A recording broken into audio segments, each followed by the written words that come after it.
What's up, YouTube? Ryan Panny here. Hope you guys doing reasonably well. Second installment here in my mid-year lists.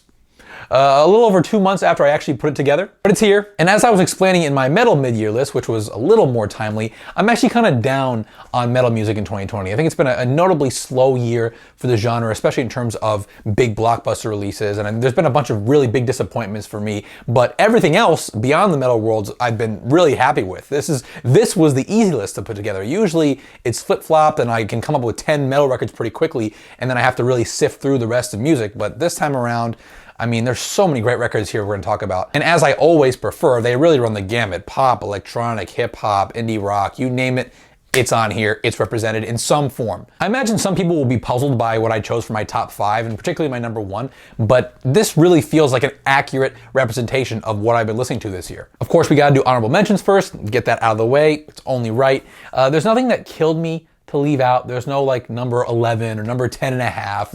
These are honorable mentions. The first record I really loved this year was Echo Smith's Lonely Generation. That's a cool one. Kehlani, super talented. I just wish she had more topics to discuss besides getting laid on that record. Moby, Fantagram, J Electronica, Freddie Gibbs, just to name a few. I'm sure there's plenty I'm leaving out here. Thank you to all the talented artists who have entertained us so far in 2020. And of course, I should always say that since we're covering so many different corners of the music world, there is just that much more room for disagreement. So please be sure to comment below with your list and what albums you think I'm crazy for leaving out or crazy for including. Because with the mid-year list, I still have a chance here for redemption. It's only, what, September 2nd today?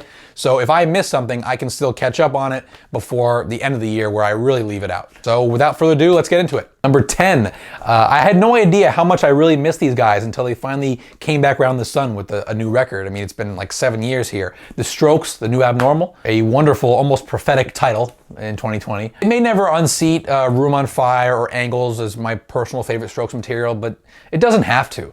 The Strokes have always been such masters at fusing sort of a downtrodden and almost nihilistic outlook on life with perky and infectious instrumentation. You think about songs like Selfless and Why Are Sundays So Depressing, the gloriously cheesy keyboard-driven 80s sort of song Brooklyn Bridge Chorus. And you have the classic Strokes balladry with a song like Ode to the Mets. This one's probably not going to be on anyone's year-end list. I didn't see that much overwhelming enthusiasm for it out in the general blogosphere, but for me, it's another really strong showing from one of my favorite alternative bands ever.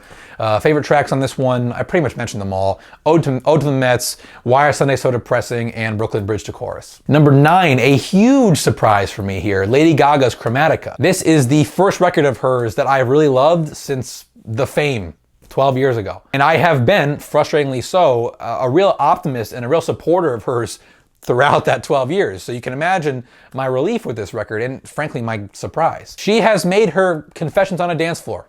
And I know that's kind of a lazy comparison on its face, but hear me out here. It's sort of a latter career record that returns her to her dance pop roots, albeit with a slightly more sophisticated and less sophomoric lyrical outlook. That's a fair comparison, right? Whether that's a fair comparison or not, this might be my favorite Gaga record, period, now. I have to give it some time. I've been re-listening to The Fame and really enjoying some of those deep cuts on there, like Summer Boy and Like It Rough, but this might be the best one. For me, songs on here like 1,000 Doves and Enigma, they just radiate this buoyancy and joy. And you have songs like Free Woman where Gaga's able to sort of slip in some really, really personal lyrics. So you end up having this combination of the energy of The Fame and the sort of introspection of Joanne, but in a really organic and authentic way. And you still do get that dry, robotic Gaga monotone that she made famous very early on in her career with songs like Alice and 911. So it ends up just being such a complete pop record. It really feels like a complete work, not just a collection of singles. My favorite tracks on here gotta be 1,000 Doves, Replay, and Sour Candy. At number 8 is, and I actually talked about this quite a bit in a recent video, just one of the most immediate pop releases that I have ever heard. Charli XCX's How I'm Feeling Now, which that title should be taken quite literally. Pop music is typically so calculated and so well thought out with the litany of hitmakers that are involved who are sitting there trying to figure out what chords to use during what season of the year the album comes out. And then you have the meticulous rollout process. Surprise releases are not, by the way, because surprise releases are still very surgical in the way they're executed in the pop world. You typically have all that, but then here comes Charli XCX who releases a quarantine-themed album what, 10 weeks after quarantine even became a thing. So it was just so immediate and so visceral as a result. I love the like diary entry-like quality, lyrically speaking, of a track like Anthems, which then of course is colorfully juxtaposed by an obnoxious, hard techno-centered instrumental. And then you have a track like I Finally Understand, which to me reads like Charlie being finally forced to confront some personal demons because now she's just stuck in her thoughts, stuck sitting around during the lockdown, and she's not able to go real hard like she wants to do on the opening track of this album. So just an interesting and unique album all around, and it's also nicely rounded out by more melodic moments like Claws or Forever. Favorite tracks: Enemy, Anthem, Claws. Run the Jewels are up next at number 7, RTJ4, which is an album that I can already tell you is gonna climb higher for me over time. I just noticed that I've been listening to it a lot lately. The thing about this album, I mean, just forget about all the cultural context surrounding it. The protests, American racial tensions skyrocketing, American trust in the mass media at an all-time low on both sides of the aisle. Forget all that. This would have already been an unbelievably powerful album without any of that context. That context just adds to it. In reality, for me, my favorite thing about this record is just how hard-hitting and how aggressive it sounds. This is a super pissed off album, and that's why a lot of metalheads gravitate towards NWA or Public Enemy, because it just has this boiling aggression that a lot of rap music doesn't. When you bump tracks on here like Out of Sight, they just crackle with this confrontational energy that is pretty difficult to find in hip-hop sometimes. And that is then matched vocally by Killer Mike's just singular personality and flow. He's one of my favorite MCs, and his criminally underrated counterpart LP. And then we talk about the social commentary on the record, and just everything's on the table. You name it, it's talked about here. Legalization and regulation of sex work. The same with drugs. Police brutality, racism, the whole system of capitalism, you name it, it's talked about here. There's just more content on this record than you know what to do with. Favorite tracks: Ground Below, Out of Sight, and Walking in the Snow. At 6 is Phoebe Bridgers, Punisher, which is just a wonderful display of pure singer-songwriter talent, albeit through a sort of flippant and at times eccentric indie lens. For me, it's actually the tender balladry on this record. The songs like Moon Song and Savior Complex and Halloween, where Phoebe's silky voice is on full display. That's where I fell in love with this record. It's really a nighttime listen for me. But I do love her cheeky personality and her non sequiturs on songs like Kyoto. Phoebe is the real deal, and I wish I'd gotten into her music sooner. This was kind of my introduction to her. Favorite cuts are Moon Song and Halloween and Kyoto. Tame Impala in the 5 slot with Slow Rush. God, I love this album. I prefer this album over Currents, frankly. Kevin Parker just sounds so weary and so beaten down by life on this album, and I love it. I am here for it. I love the not so subtle themes of the unstoppable passage of time and his self-assessment as it relates to that passage of time. You know, like it or not, how many days or months or years have gone by since X or until Y? This is like one of the main metrics by which we judge ourselves. And that's kind of what this album is about. My favorite track on here that makes me cry sometimes is On Track.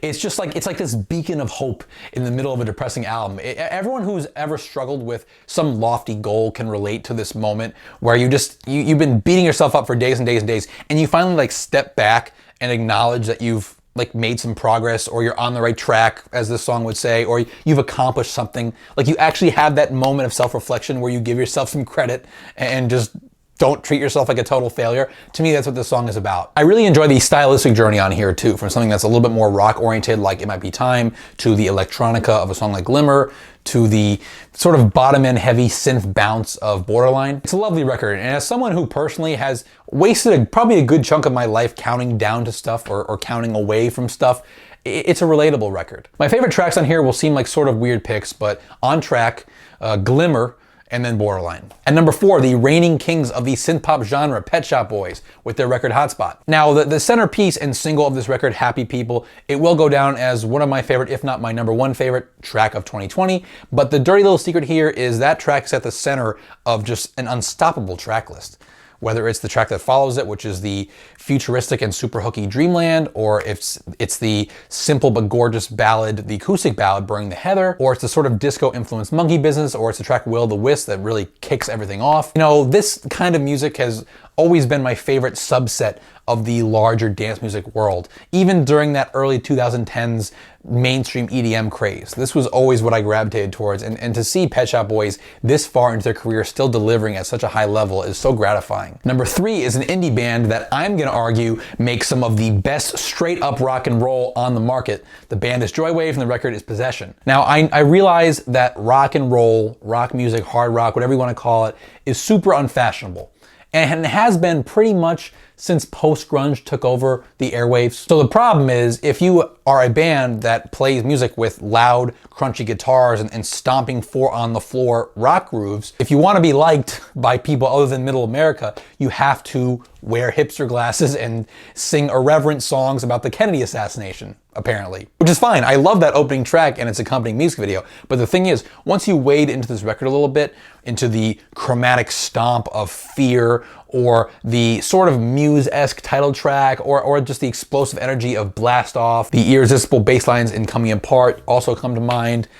I'm sorry guys, this is a rock album. And a damn good one. And there are songs here like the bouncy Blank Slate or Half Your Age is another one where clearly my narrative is being counteracted and these songs do sound very alternative in both their presentation and their composition. But my larger point here is that great rock music is being made. It's just being made outside of the traditional hard rock mold. And Joywave do bring so much energy here and really do bring the substantial songwriting chops to back it up. Favorite tracks, I don't know if I can do this, but I already talked about.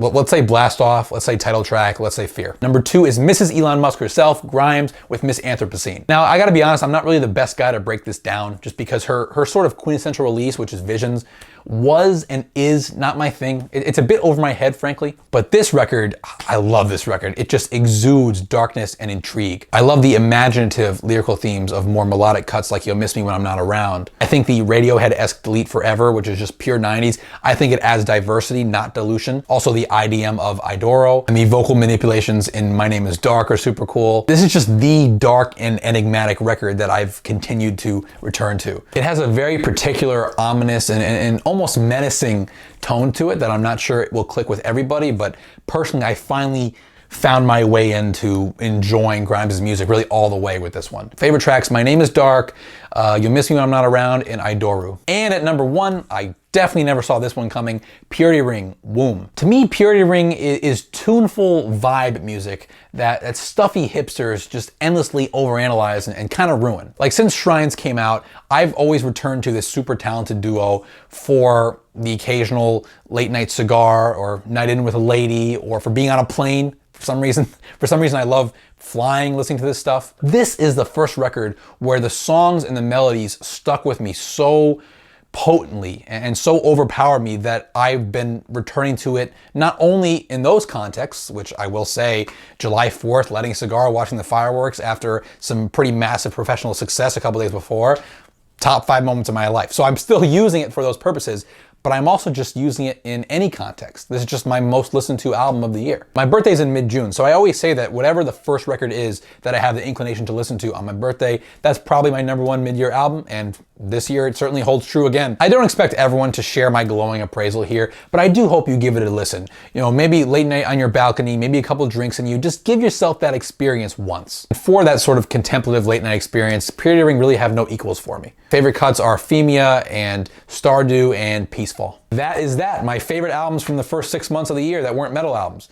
It's funny taking this long to shoot this because I put it together, you know, in late June or whatever. But now that I've taken so long to actually like film it, it's almost like revisiting something completely fresh. And I gotta say, I agree with myself. Like this still completely is accurate. My enthusiasm for these records really has not waned at all. So of course, let me know what records you think I missed in the comment section. I'm sure there will be a lot. And I'm looking forward to sort of getting back on the horse here with videos. And as always, thank you so much for watching, guys. If you enjoyed this video and are not yet subscribed to my channel, please consider doing so by clicking right over here, as well as checking out any of the other music-related content that I publish here on a weekly basis. I really appreciate you guys watching, liking, disliking, just engaging in any fashion. Twitter, Instagram handle @RyanPannyMusic. Again, thank you so much for watching, guys, and I will see you soon.